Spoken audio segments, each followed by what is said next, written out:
সবই তো শুনলি বন্ধু, এখন বল আমি কি করব? কাজটা একদম ঠিক করলি না তুই আলম।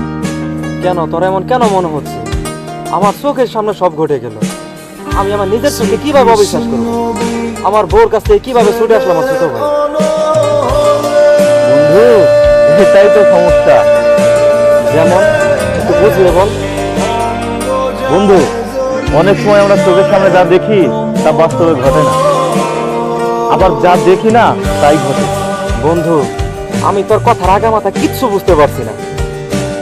বন্ধু, তুই তো মাত্র কিছুদিন হলো দেশে আসলি, তুই তো ফ্যামিলি সম্পর্কে কোনো কিছুই জানিস না।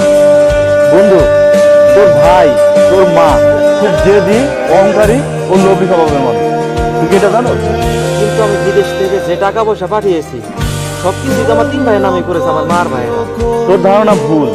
আমি যেদিন তোরে এই কথাটাই পুকুর পাড়ে বলতে চাইছিলাম, কিন্তু তুই আমার উপরে রাগ করেছিস, তাই বলতে পারি না। তোর ভাইরা তোর নামে একটা কানা করিও করে নাই, সবকিছু নাসির ভাই আর পিন্টুর নামেই করেছে। না, আমি এসব বিশ্বাস করি না। আমার ভাইয়ের এরকম না, আমার সাথে বেমানি কখনো করবে না।